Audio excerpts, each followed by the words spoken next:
Baik, Ibu dan Bapak sekalian, kita masuk ke sesi selanjutnya. Pada sesi yang kedua ini kita masuk ke yang lebih teknis ya. Maksudnya bagaimana tipsnya untuk bisa berbicara di depan umum. Masuk kita ke soal public speaking ya. Jadi seperti dikatakan tadi, kalau kita punya kemampuan public speaking, insya Allah apa pesan yang akan kita sampaikan kepada siapapun itu efektif ya. Efektif itu artinya kalau apa yang kita sampaikan dituruti oleh orang lain, itu efektif itu. Dalam bahasa Inggris, speak itu artinya kegiatan menyampaikan pesan atau gagasan secara lisan gitu. Jadi kalau kita menulis itu bukan public speaking, itu namanya writing atau creative writing gitu ya. Nah, kalau public speaking itu bentuk komunikasi di mana seorang pembicara menghadapi pendengar dalam jumlah yang besar. Jadi misalnya pembawa berita di TV One atau di SCTV atau apa, dia seorang diri berbicara gitu ya, satu arah. Tapi itu masuk kepada kategori public speaking gitu. Jadi yang penting lawannya banyak ya. Dan continue gitu, terus menerus. Tetapi walaupun satu orang dengan orang lain, teknisnya artinya apa? Itu juga bisa disebut kemampuan public speaking. Kita ditantang gitu, bagaimana supaya kita efektif berbicara dengan orang lain gitu. Tapi intinya namanya public itu kan umum gitu. Public itu masyarakat gitu. Jadi kita public speaking itu artinya berbicara di depan umum. Berikutnya next please. Komunikasi lagi-lagi itu terikat dengan ruang dan waktu ya. Gitu. Tapi di mana-mana kayak Bung Tomo ya, kemudian Bung Karno, jadi justru menggerakkan orang, bahkan secara fisik mereka mau berkorban gitu. Bung Tomo ya, ketika meneriakkan kemampuan orasinya luar biasa itu waktu 10 November di Surabaya. Bung Karno juga seperti itu. Nah jadi tapi intinya bukan hanya ilmu pidato gitu, tapi meliputi pengetahuan sastra, gramatika, dan logika gitu. Jadi cara bertuturnya enak gitu kan, memahami gramatika, tidak meloncat-loncat gitu. Kalau kita ngomong meloncat-loncat kan orang bingung gitu. Ada adik kelas saya, mungkin kenal semua nih. Adik kelas saya di Surabaya, saya kuliah di FISIP Universitas Erlangga Surabaya, namanya Khofifah. Itu adik kelas saya 2 tahun, dia ngomong itu mengalir gitu. Kayak ada kemampuan luar biasa itu. Jadi kalau dia ngomong tuh mengalir aja gitu. Jadi nggak ada putusnya dan runtut gitu, anehnya itu. Waktu saya tanya, di mana kok bisa begitu? Dia bilang di Muslimat NU katanya gitu. Jadi artinya poinnya bukan di NU-nya, maaf ya, dimanapun gitu. Yang penting di organisasi gitu. Jadi kalau di organisasi biasakan jangan jadi pendengar yang pasif ya. Ibu-ibu, mbak-mbak harus aktif ya, talkative gitu. Harus talkative. Saya misalnya pertama kali ditugaskan oleh pemerintahan saya ke istana, saya selalu mengatakan ketika pada hari pertama, Bapak Presiden, saya dari kantor berita antara gitu. Hari kedua begitu juga, ketika jumpa pers. Hari ketiga begitu juga. Kita tegas tapi santun gitu, memperkenalkan nama kita. Lanjut, apa tujuan public speaking? Yaitu menyampaikan informasi kepada audiens. Jadi misalnya Najwa Shihab itu bicara apa gitu, itu menyampaikan informasi, kemudian menghibur audiens, menghibur bukan dalam pengertian nyanyi apa gitu, jadi memberikan pencerahan juga termasuk ya, kemudian mempengaruhi audiens. 3 hal ini harus kita camkan sebagai tujuan daripada public speaking gitu. Next please. Saya pada sesi ini nanti ingin banyak tanya jawab. Nah, the importance of learning public speaking. Jadi pentingnya belajar public speaking kenapa? Nobody's born a speaker. Tidak ada seorang pun yang lahir langsung jadi seorang pembicara yang hebat. Tidak ada itu. Lihat anaknya Bung Karno. Tidak ada satupun yang pandai pidato kayak Bung Karno kan? Jadi nggak diwariskan. Nggak diwariskan. Bung Karno pidato, dia bilang, saya latihan pidato itu di atas batu karang dengan deburan ombak yang luar biasa. Kenapa? Karena yang saya hadapi adalah hati dan pikiran manusia yang lebih keras dari batu karang dan lebih dahsyat daripada gelombang ombak. Kemudian untuk berbicara efektif, manusia tidak hanya membutuhkan sekedar bakat, tapi pengetahuan dan latihan gitu. Tadi Imam mengatakan waktu kecil ya sampai kuliah tidak bisa bicara, tapi karena berlatih. Saya pun seperti itu. Nanti bagaimana menghadapi keadaan nervous, nah, kita pelajari sekarang. Langsung next please. Hal yang membentuk seseorang menjadi VR efektif adalah pertama proses belajar dan berlatih. Belajar dan berlatih. Saya berharap sekali anak-anak kita ya jadikan anak-anak yang berani. Jadi kalau di Amerika kelebihannya itu anak-anak tuh belajar dalam satu kelas tuh pada Lili itu 20 orang maksimum. Mereka harus banyak berbicara gitu. Banyak berbicara. Terus berbicara talkatif ya, berbicara. Kemudian kalau waktu belajar, bisa malam belajar, di Amerika itu tidak ada orang yang ngobrol pinggir jalan. Kalau kita lihat malam belajar, banyak orang nongkrong anak-anak muda. Di sana malam belajar. Tapi kalau libur di taman jadi rame gitu. Kelebihannya bagus, banyak. Kemudian lingkungan yang kondusif.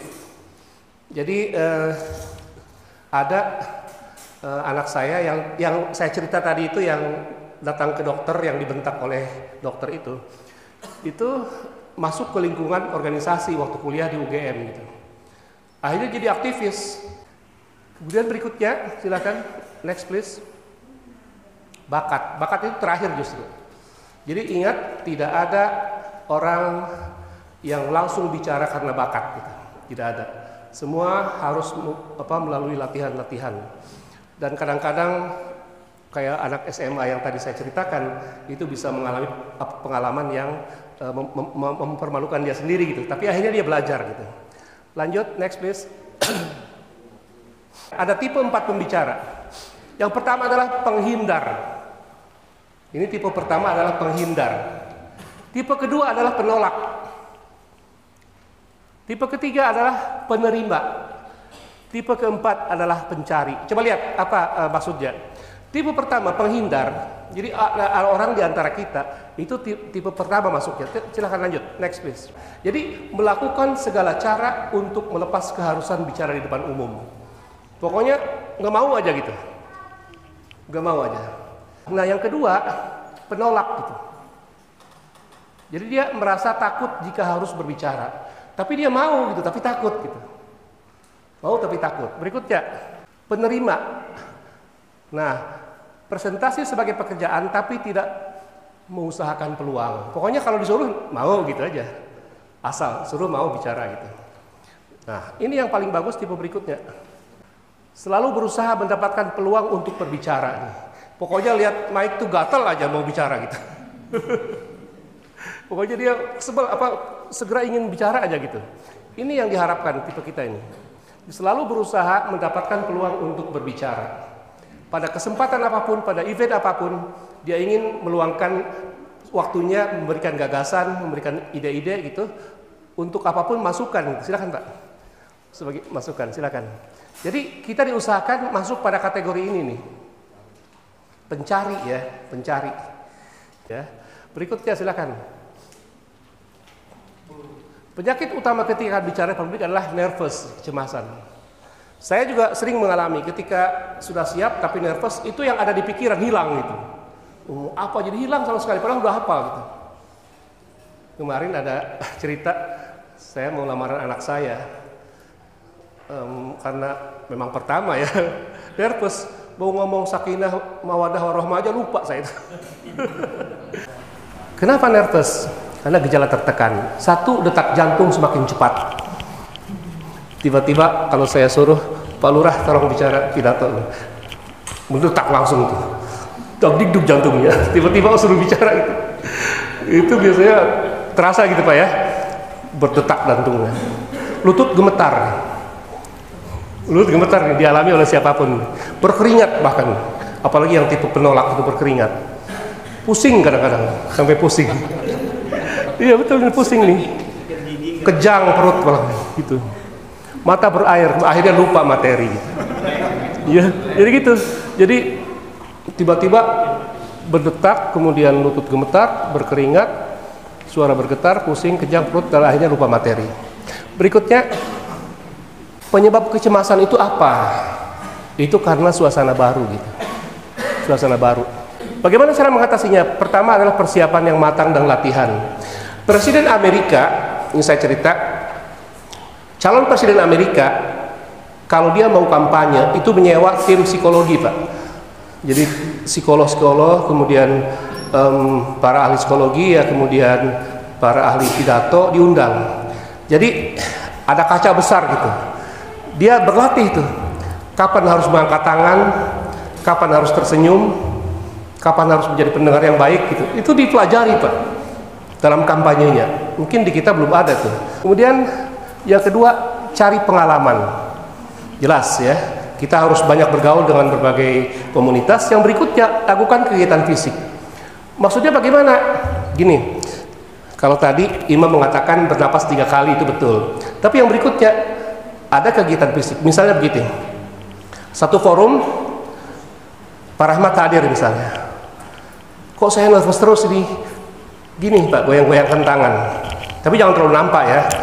Kenapa? Artinya supaya darah mengalir. Kalau darah mengalir ya ke otak itu, insya Allah ketegangan akan mulai turun tuh. Jadi gerak-gerakan tangan, mulai ketegangan ya. Anggap dalam panggung itu wajar gitu. Wajar aja, orang lain bisa kok gitu. Kenapa saya tidak bisa? Berikutnya, berdoa ya. Bagaimana sekarang meraih PD? Bukan Partai Demokrat ya. Rasa percaya diri gitu. Pertama, lepaskan rasa sesal. Pokoknya kita bebaskan pikiran kita, lupakan masalah-masalah di rumah, lupakan masalah-masalah di kantor. Pokoknya kita ingin bicara bebas gitu. Seolah kita nolkan beban kita gitu. Yang kedua, gambaran diri. Gambarkan bahwa kita adalah orang yang berhasil, kita adalah orang yang ceria. Gambarkan yang positif, bahwa kita adalah orang yang memberi optimisme bagi orang banyak gitu. Pokoknya yang positif-positif, yang bagus, Pak. Tapi kalau positif yang COVID lain ya, jangan. Pokoknya positif semua gambarannya ya, gitu. Berikutnya adalah jangan takut gagal. Ini nih, jangan takut gagal. Kadang-kadang orang di sini penyakit takut gagal, akhirnya gagal beneran gitu. Berikutnya, penampilan. Penampilan ini penting ya. Ingat, kalau kita ingin dihargai oleh orang lain, maka hargailah diri sendiri. Bagaimana cara menghargai diri sendiri? Adalah cara berpakaian. Saya pernah kedatangan tamu Menteri Penerangan dari Tiongkok ya, dari Cina. Saya ajak ke Gedung Merdeka ya di Bandung. Kemudian staf saya kantor berita antara di Bandung pakai sendal, sepatu sendal. Waduh, saya bilang nggak boleh begini nih. Tamunya pulang, saya marahin. Saya bilang nggak boleh. Kalau kita mau dihargai orang, hargai diri sendiri. Bagaimana cara menghargai diri sendiri adalah kita harus memantaskan diri sendiri gitu. Bayangkan tamu asing, saya bilang itu, dari luar negeri, kamu kok pakai sepatu sandal gitu? Nggak pakai kaki lagi. Aduh, tapi setelah itu sampai sekarang saya ke Bandung, dia kemanapun pakai sepatu dia. Ya, jadi ingat, kalau acara apapun, kalau Bapak ingin dihargai, jangan pakai sendal, pakai sepatu, Pak. Ya, kecuali kalau misalnya pakai sarung, jangan pakai sepatu gitu. Lain sikonnya ya. Kemudian mengingat sukses masa lalu. Ketika kita tampil di depan, kita kalau masih grogi juga, ingat-ingat prestasi masa lalu. Oke, jadi ingat ya, prestasi masa lalu. Semua orang di sini, termasuk Pak Lurah, pasti kenapa jadi lurah? Karena prestasi masa lalu juga pernah mungkin memimpin apa gitu kan. Jadi percaya diri, tampil, akhirnya alhamdulillah berhasil. Pasti itu ada. Berikutnya, variasi suara. Kalau kita bicara di depan umum, kemudian suaranya datar gitu, itu buat orang ngantuk. Jadi variasi suara kadang-kadang harus cepat, kadang-kadang harus lambat. Jadi tergantung kepada sikon, kepada situasi dan kondisi. Jadi seperti itu. Kemudian ekspresi wajah. Ekspresi wajah jangan kelihatan mungkin kita sedang menghadapi masalah, mungkin kita sedang bersedih, tapi ketika pidato usahakan kita tampil ceria gitu. Biasakan seperti itu. Lepaskan beban hidup. Ingat, kita konsentrasi sedang menghadapi orang dan sedang memotivasi orang, misalkan seperti itu. Jadi kita akan seperti itu. Bahasa tubuh itu akan kelihatan. Jangan terlalu sering mondar-mandir gitu kan. Itu nggak dianjurkan. Jangan melihat ke satu arah saja, apalagi kalau saya hanya melihat ke ibu-ibu aja gitu. Itu nggak boleh gitu. Ya, jadi harus semua dilihat. Karena kita berdiri di sini itu milik semua gitu. Pandang semuanya. Seperti itu. Lanjut, volume dan kekerasan suara. Tadi Pak Nurholis mengajak kita ucapkan selamat apapun, ujungnya semangat pagi gitu. Jadi harus disuarakan, dikeraskan, itu untuk menambah kita supaya punya semangat dan tidak mengantuk. Jangan bicara dengan nada datar, ini tidak menarik gitu. Kalau bicara datar pasti ada yang ngantuk, ada yang tertidur gitu. Kemudian berikutnya, kecepatan bicara dan artikulasi, ini harus diatur Pak. Harus diatur sesuai dengan kebutuhan. Tidak boleh terlalu lambat, tidak boleh terlalu cepat. Tapi bicara cepat biasanya menunjukkan antusiasme dan urgensi gitu. Ya, dan seperti itu. Berikutnya, memberikan jeda dalam memberikan penekanan. Jadi jangan sampai terus bicara tanpa jeda gitu. Harus ada jedanya. Jadi nanti berpindah ke yang lain, kita sudah ada jedanya gitu. Lanjut. Ekspresi wajah. Ingat, jika berbicara pastikan mata tidak terpaku pada satu benda ya. Jangan hanya melihat ke kamera atau melihat kepada seseorang atau melihat kepada satu benda lain gitu kan. Kita mata tertuju pada semuanya gitu. Relax bawaannya semuanya. Bahkan tapi beda kalau bersalaman dengan orang gitu. Kalau bersalaman orang beda. Hindari kecenderungan menggeleng-gelengkan kepala. Kalau tadi orang Pakistan setuju kan, jadi di kita budayanya lain ya. Jadi hindari. Berikutnya, biasakan tersenyum tapi jangan tersenyum terus. Ya, jadi kita tersenyum tuh harus gitu, tapi jangan tersenyum terus. Berikutnya, bahasa tubuh ini paling penting nih. Dalam suasana formal, berdiri selalu lebih baik daripada duduk. Kalau saya sebagai instruktur misalnya public speaking, kalau saya hanya duduk, itu tidak akan efektif. Justru harus berdiri. Kadang-kadang jalan gitu kan, tapi justru penting berdiri. Gunakan tangan untuk memegang alat bantu seperti ini ya. Ini akan lebih efektif kan. Pak Lili mempersiapkan ini, saya enak menunjuknya gitu. Ini akan lebih efektif. Jadi biasakan Bapak Ibu ya, terutama menularkan kepada anak-anak kita, itu harus bisa pidato dan bisa presentasi Pak gitu. Jadi orang yang bisa presentasi di kantor karirnya cepat naik, percaya ya. Saya udah alami sih. Jadi apalagi jadi dosen udah biasa enak. Pak Lili, Pak Nurholis gitu ya. Kemudian berikutnya, perjalanan mondar-mandir tidak dianjurkan. Jadi terlalu sibuk dia kesana kemari gitu kan, akhirnya nggak fokus. Lanjut. Nah, bagaimana sekarang tips untuk merebut atensi supaya orang perhatiannya ke kita itu bagus? Bagaimana caranya? Pertama adalah busana yang sesuai, ya. Jangan sampai tadi saya katakan tadi ibu-ibu pakaiannya yang warna-warninya terlalu bertentangan gitu kan. Kemudian bapak-bapak misalnya pakai jas tapi bawahnya pakai celana training misalnya gitu. Nggak boleh Pak, itu nggak pantas gitu. Ya jadi hindari gitu. Pokoknya yang sesuai aja yang enak dipakai. Berikutnya datang tepat waktu. Ini penting nih. Ini penekanan ini. Kenapa? Karena Allah bersumpah dalam Al-Quran wal laili wan nahari wal fajri, itu artinya betapa pentingnya waktu gitu.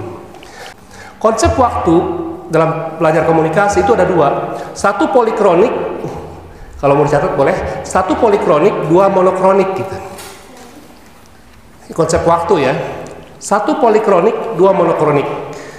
Kalau monokronik itu menganggap waktu adalah uang. Itu ada di budaya Amerika, Eropa, Australia ya. Budaya monokronik.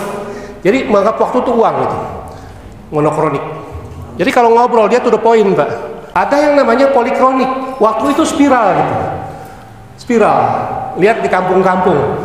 Pak Lurah sering lihat rakyatnya di kampung pagi ngobrol sampai siang gitu. Kan malam ngobrol lagi gitu kan sampai siang di warung kopi gitu. Kan banyak yang begitu ya.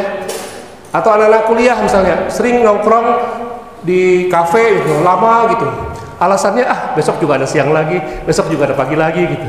Itu mereka melingkar-lingkar waktu itu. Akhirnya termasuk pada budayanya. Budayanya itu banyak basa-basi, ya, berbunga-bunga gitu. Saya pernah bertamu ke seorang Amerika, keturunan Bangladesh tapi udah lama di Amerika.